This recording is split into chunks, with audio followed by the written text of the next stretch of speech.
सभी को यीशु मसीह का मधुर नाम से जय मसीह की। आइए इस समय हम परमेश्वर वचन को ध्यान करेंगे। हमारे बीच में आज झारखंड से राहुल भाई हैं जो कि परमेश्वर वचन को सुनाएंगे। ठीक है, हम लोग प्रार्थना करेंगे और आज का वचनों को सुनने के लिए चले जाएंगे। धन्यवाद करते हैं परमेश्वर, तूने अभी तक हमें संभाला है, इससे धन्यवाद परमेश्वर। इस सुंदर समय पे हम सभी को जूम मीटिंग के द्वारा इकट्ठा किया है, इससे धन्यवाद परमेश्वर।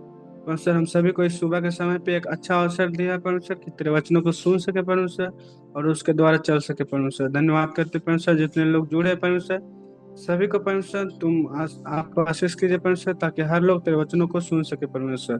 धन्यवाद के साथ ये प्रार्थना यीशु मसीह नाम से मांगते हैं, आमीन। तो ठीक है, सभी को जय मसीह की। और एक बार हम लोग वचन को सुनने के लिए जाएंगे। पिछले दिनों से हम लोग बहुत सारे ऐसे सेवकों के बारे में सुनते आ रहे हैं जिन्होंने अपने देश अपने गांव को छोड़ करके ऐसे जगह पे जा करके सुसमाचार प्रचार किया जिसके बारे में वो लोग कभी जाने भी नहीं थे ना। ऐसे लोगों के बारे में हम लोग सुनते आ रहे हैं। तो आज हम लोग और एक ऐसे विश्वासी या ऐसे सेवक के बारे में सुनेंगे जिन्होंने अपना जो जीवन को जो है सेवकाई के लिए सौंप दिया था। हम लोग एक वचन पढ़ेंगे और इस वचन को पढ़ते हुए हम लोग इस सेवक के बारे में उसके जीवनी के बारे में सीखने के लिए हम लोग जाएंगे। हम लोग पढ़ेंगे अन्यायों उसका 6 का। जब हम लोग 5 वचन पढ़ते हैं तो वहाँ लिखा है कि क्योंकि वे अपने पशुओं और डेरों को लिए हुए चढ़ाई करते और कुटुंबियों के दल के समान बहुत आते थे और उनके ऊंट भी अनगिनत होती थी और वे देश को उजाड़ने के लिए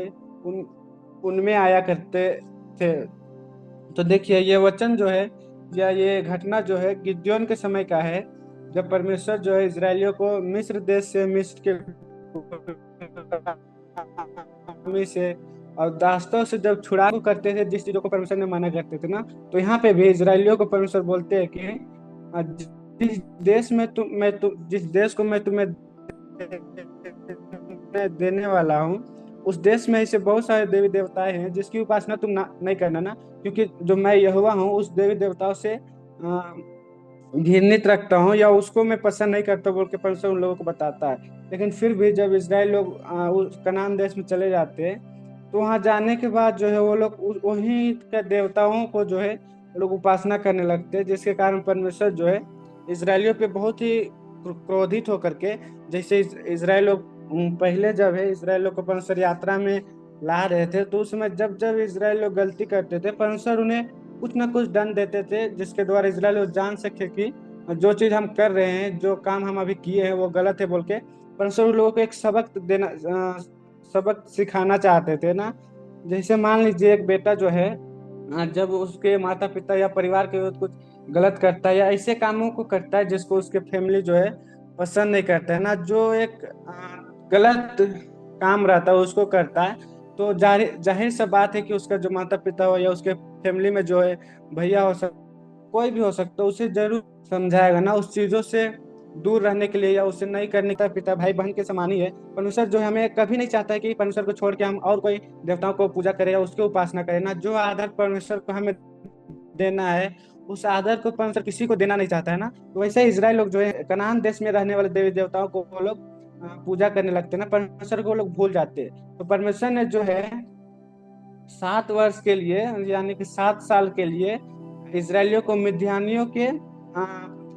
मिद्यानियों को एक गुलामी में परमेश्वर इसको डाल देता है ना। मिद्यानी लोग जो है जब इसराइल लोग खेती बाड़ी करते हैं, धान जो जो भी फसल उगाते हैं, तो मिद्यानी लोग आकर के अपने ऊंट को, अपने जानवर को, बहुत सारे दल के समान आते थे और जो खेती करते हैं सारे खेती को मिद्यानी लोग जो है इसराइलियों की खेती को नष्ट कर देते हैं, फिर से वो लोग वापस चले जाते हैं ना। ये एक दो बार नहीं, हमेशा जब भी इसराइल लोग खेती करते हैं तो वो लोग हमेशा वैसे ही करते हैं मिद्यानी के लोग। तो इसराइल लोग जो है ये सारे दुखों को देख करके, ये सारी परेशानियों को देख करके फिर से परमेश्वर को पुकारते हैं ना। क्योंकि देखिए इसराइलियों का एक आदत ही ऐसा था कि जब वो लोग गलत करते हैं तो परमेश्वर उन्हें दासों के घर में रखता है, और जब उन लोगों को पता चलता है कि यहाँ बहुत दुख है, इससे अच्छा तो हम परमेश्वर के साथ थे, जब उन लोग को एहसास होता है तो वो लोग फिर से परमेश्वर को बुलाते हैं, परमेश्वर को पुकारते हैं। तो परमेश्वर देखिए इतने दयालु परमेश्वर है कि बार बार इसराइल लोग को वो एक मौका देते हैं ना। वैसे ही परमेश्वर आज हमें भी हर समय मौका देते जैसे उस समय इसराइलियों को दे रहे थे। तो जब परमेश्वर उन लोगों के दुहाई को सुनता है, जब परमेश्वर उन लोगों का जो तकलीफ है जो मिद्यानियों के द्वारा मिल रहा था उसे सुनता है, तो एक दास को भेजता है, और दास को भेजने के बाद उन लोगों को समझाता है कि मैं जो है तुम्हें दासों के घर से लेके आया हूँ, लेकिन फिर भी तुम जो है मुझे छोड़ के दूसरों को, दूसरे देवताओं को ईश्वर करके मानते हो बोल के उस दास बताता है। लेकिन फिर भी वहां पे जो है गिद्योन नाम का एक व्यक्ति रहता है, उसको परमेश्वर ने बोलता है कि उसके द्वारा परमेश्वर ने इजरायलियों को छुड़ाने के लिए गिद्योन को चुनता है ना। तो देखिए, मैं हम ये घटना को आप सभी को क्यों बता रहे थे, यहाँ पे इसराइल लोग, देखिए इसराइल लोग जो है एक परमेश्वर को जानने वाले व्यक्ति थे ना। परमेश्वर को जानने वाले, परमेश्वर को समझने वाले, परमेश्वर के उन सारे आश्चर्य कर्मों को देखे थे जो परमेश्वर ने भयंकर तरीके से किए थे ना। वो सारे चीजों को इसराइल लोग देख करके, उसके जो पूर्वज थे वो लोग देख करके ही अपने बच्चों को, अपने बेटों बेटियों को उन लोग बताए थे, क्योंकि परमेश्वर ने उन्हें आज्ञा दिया था कि जो तुम आश्चर्य देख रहे हो उसका वर्णन तुम अपने बेटे लोग जो है सारी चीजों को जान रहे थे, कि कैसे परमेश्वर ने लाल समुद्र किया, कैसे परमेश्वर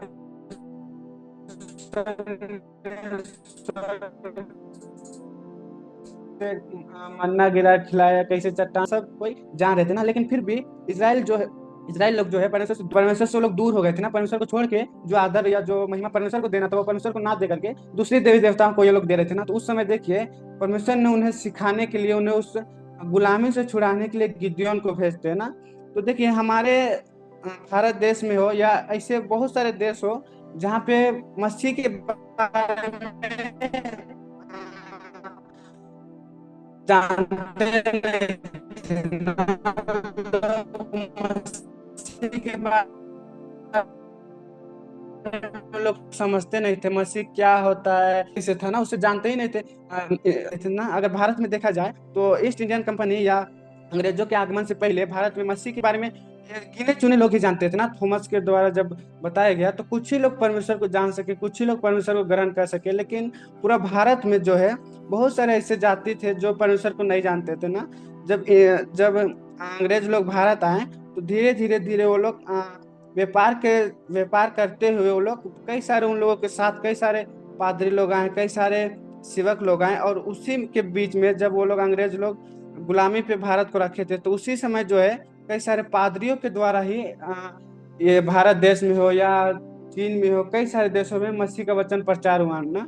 तो आज हम लोग जो है वैसे ही एक व्यक्ति के बारे में ध्यान करने वाले हैं जिनका जो प्रेम जो है भारत देश के प्रति और भारत देश में रहने वाले जो नागरिक है, जो व्यक्ति है, उन लोगों के प्रति बहुत ही गहरा प्रेम था ना।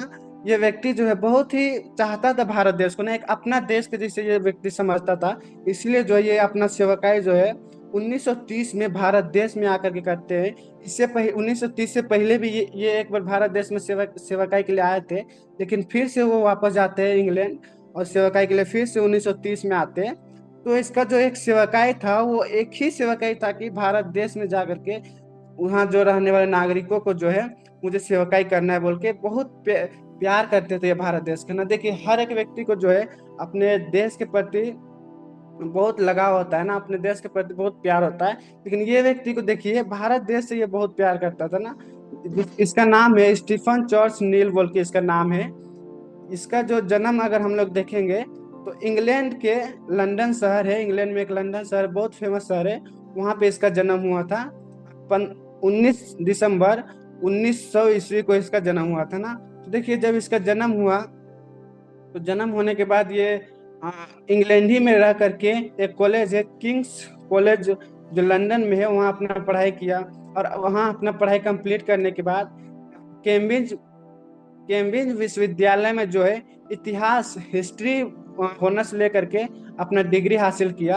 और जब ये पढ़ाई कर रहा था उसी समय जो है इसको पढ़ाई में जो है एक छात्र लोग को देखिए हर एक स्कूल में क्लास मॉनिटर आता है ना। तो वैसे ही ये व्यक्ति जो है उस क्लास में जब ये पढ़ाई कर रहा था तो वहाँ पे एक अध्यापक या वहाँ का जो मॉनिटर है उस तरह से ये पद पे था ना, पद पे था बोल के हम लोग यहाँ देख सकते हैं। जब ये पढ़ाई कर रहा था तो पढ़ाई करते करते ही इसका जो है चर्च ऑफ इंग्लैंड में नियुक्ति होता है इसका। इंग्लैंड में एक चर्च है, वहाँ पे ये नियुक्ति होता है और वहाँ कुछ साल ये अपना सेवकाई को करता है, बोल के हम लोग यहाँ देख सकते हो।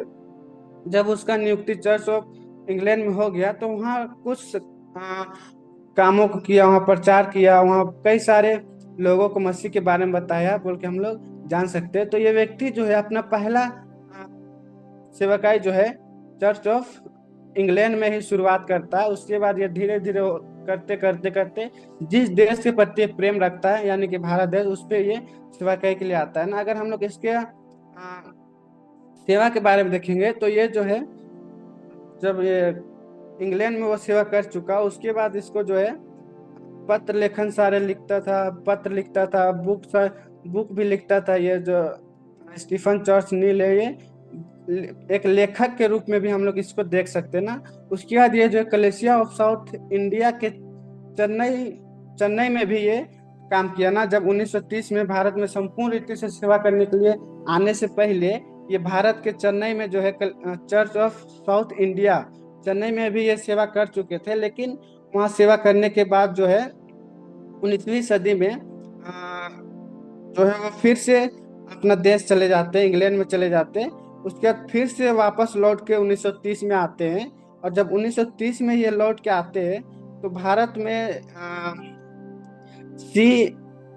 CSM, ये जो एक सोसाइटी है CSM, इसके तहत ये फिर से वापस भारत देश में आते हैं। और 1930 से लेकर कम से कम 15-25 साल तक भारत देश में ये सेवा करते बोल के हम लोग देख सकते हैं। तो इसका एक जीवन देखिए, ये अपने देश पे जाते हैं और फिर से भारत देश में लौट के आते हैं ना। तो इसका जो प्रेम, इसका जो एक जिज्ञासु यही है कि हमें जा करके भारत देश में रहने वाले लोगों को, रहने वाले गरीबों को, वहाँ रहने वाले लाचारों को मदद करना है, उन्हें सुसमाचार प्रचार करना है, बोल के हम लोग देख सकते हैं ना। और ये जो है स्टीफन चार्ल्स नील, ये जो है बहुत सारे कलीसियाओं का भी स्थापना करता है और बहुत सारे पत्र लेखनों को भी ये लिखता है, बोल के हम लोग जान सकते हैं। तो देखिए इसका जो एक सेवा कार्य है वो केवल एक ही देश भारत में ना रह करके बहुत ही अलग अलग देशों पे ये सेवकाई को किए, अंतर्राष्ट्रीय मसीह समाज पे भी ये अपने सेवकाई को किए और लोगों को हर जगह ये यही समझाते रहे कि मसीह में जो है एकता में रहना बहुत जरूरी है, बोल के इसका एक मुख्य प्रचार के रूप में हम लोग देख सकते हैं ना। तो देखिए जब तक एक मसीह व्यक्ति एकता में नहीं रहेंगे, जब तक एक मसीह एक साथ मिल के नहीं रहेंगे, तो कुछ भी नहीं हो सकते ना। क्योंकि हम सब जो है यीशु मसीह के देह के एक अंग के रूप में हम लोग जुड़ चुके हैं ना। तो इसका एक यही उद्देश्य होता था हर प्रचार में कि हर एक व्यक्ति जो है, हर एक मसीह व्यक्ति जो है परमेश्वर में जुड़ के रहे, परमेश्वर में एक साथ रहे, ये इसका प्रचार होता था। तो जब हम लोग देखेंगे इसका सेवकाई के बारे में, तो ये बहुत सारे कार्य को किए और खास करके जो है एक प्रचार के रूप में, प्रचारक के रूप में, और स्वदेशी कलीसिया का बढ़ावा देना और मसीह को एकत्रित रूप एक साथ रखना, ये इसका 3 मुख्य प्रचार रहता था ना। पहला हम लोग देखेंगे कि इसके जीवन से हम लोग क्या सीख सकते हैं कि प्रचार का विकास। देखिए जब ये पढ़ाई कर रहे थे तो पढ़ाई करते हुए ही इसका जो है सेवा के लिए इसको चुना जाता है ना। और वहाँ सेवा करने के बाद फिर से वो इंडिया आते हैं सेवा करने के लिए, फिर इंडिया से फिर से वो इंग्लैंड जाते हैं, उसके बाद फिर से इंडिया आकर के ये सेवकाई करते हैं 25 साल तक ना। तो देखिए इसका एक जीवन जो है, अपने जीवन को जो है परमेश्वर के लिए ही सौंप दिए थे कि मुझे परमेश्वर के लिए ही सेवा करना है, बोल के वो अपने आप को समर्पित कर दिए थे परमेश्वर को ना, परमेश्वर को सौंप दिए थे। तो हमारे जीवन में भी हमें ये जानना बहुत जरूरी है कि जो जिम्मेदारी परमेश्वर हमें दिए है या जो चीज के लिए परमेश्वर हमें चुने हैं, उस चीजों को हम अपने अपने जीवन में पूरा कर रहे कि नहीं, उसे हमें जानना बहुत जरूरी है। अपने जन्म, इस संसार में जन्म लेने का उद्देश्य को समझना बहुत जरूरी है। जैसे कि स्टीफन चार्ल्स नील ने समझ लिया था कि उसको क्या करना है, वो समझ लिया था ना। पर पहला चीज हम लोग देखे कि उसका जो एक जीवन था वो प्रचारक के रूप में था ना। वो हमेशा लोगों को प्रोत्साहित करते रहता था कि मसीह में बढ़ना है, मसीह में एक साथ रहना है, बोल के वो हमेशा लोगों को सिखाते रहता है। ये पहला चीज हम लोग उसके जीवन से सीख सकते हैं।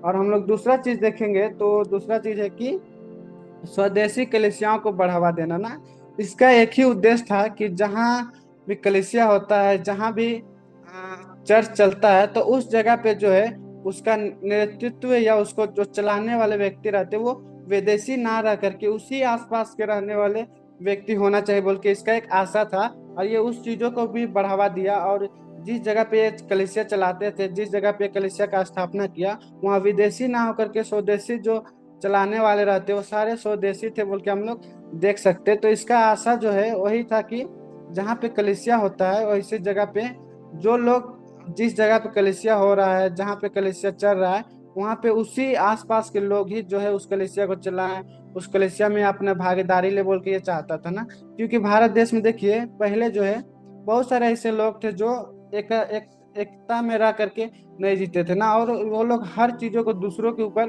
सौंपते थे। इसीलिए इसका एक चाहत यही था कि भारत देश में जो है स्वदेशी कलीसियाओं को बढ़ावा देना ही इसका एक महत्वपूर्ण हिस्सा था। ये हम लोग दूसरा चीज उसके जीवन से सीख सकते हैं। और तीसरा चीज हम लोग देखेंगे कि मसीह में एकता। देखिए इसका मुख्य जो है यही है कि मसीह में एकता ना। देखिए हर एक व्यक्ति को अगर मसीह में आगे बढ़ना है, मसीह में मजबूती के साथ रहना है, तो एक दूसरे के साथ मिल के रहना बहुत जरूरी है ना। क्योंकि अगर हम अकेले चाहे कि हम अकेले पवित्र जीवन जी करके अकेले ही स्वर्ग चले जाए तो ये संभव नहीं है ना। क्योंकि हमें अगर स्वर्ग जाना है तो बहुत सारे ऐसे लोगों का गाइडलाइन चाहिए जो हमें सही राह पे दिखा सके ना। क्योंकि बिना चरवाहा के जो है भेड़ कहीं भी जा सकते ना, जहाँ उसको नहीं जाना है, जिस जगह खतरा है उस जगह पे भेड़ जा सकते, क्योंकि उसको पता नहीं है हमें कहाँ जाना है कहाँ नहीं जाना है, उसे उसको पता नहीं रहता। इसीलिए जब हम लोग मसीह में आ जाते हैं तो हमें किसी ना किसी के अंडर में रह करके सभी के साथ मिलजुल के एक मिलजुल के एकता में रहना ही हमारे लिए बहुत महत्वपूर्ण है। तभी जो है हम लोग मसीह में सही से जी सकते हैं और उस अनंत जीवन को पा सकते हैं जिसका प्रतीक्षा, जिसका चाहत जो है हर एक मसीह को अभी भी है बोल के हम लोग यहाँ देख सकते हैं। तो ये तीन चीज है जो उसके जीवन से हम लोग सीख सकते हैं। पहला हम लोग सीखे कि प्रचार कार्य में जो उसका एक महत्वपूर्ण योगदान था, वो चाहते थे कि किसी भी हालत में मुझे प्रचार करना है बोल के वो चाहते थे। दूसरा हम लोग देखे कि स्वदेशी कलीसिया को बढ़ावा देना, हर एक जगह पे जहाँ कलीसिया चलता है उसके आसपास के लोग ही उस कलीसिया को चलाएं, उस कलीसिया पे भागीदारी ले, उस कलीसिया पे अपने योग्यता को दिखाएं बोल के वो चाहते थे। और तीसरा चीज हम लोग देखे कि उसका एक यही इच्छा था कि वो मसीह में एकता को बढ़ावा दे, मसीह में हर लोगों को एक साथ मिला करके वो चलाए बोल के हम लोग देख सकते हैं। देखिए हर एक व्यक्ति के जीवन में जो है किसी के जीवन ऐसा नहीं है जिसमें दुख तकलीफ नहीं होता है ना।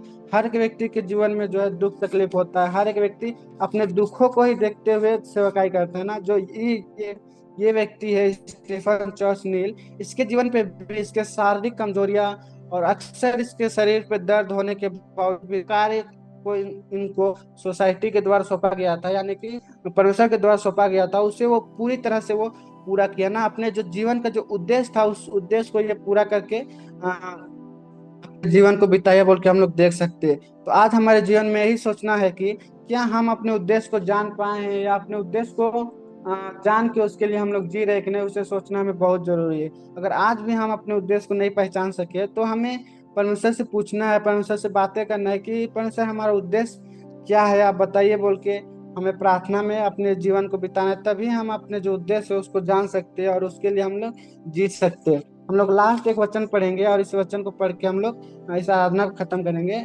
मत्ती उसका 28 अध्याय 19 और 20 वचन में ऐसा लिखा है कि इसलिए तुम जाओ, सब जातियों के लोगों को चेला बनाओ और उन्हें पिता और पुत्र और पवित्र आत्मा के नाम से बपतिस्मा दो, और उन्हें सब बातें जो मैंने तुम्हें आज्ञा दी है मानना सिखाओ, और देखो मैं जगत के अंत तक सदा तुम्हारे संग हूँ।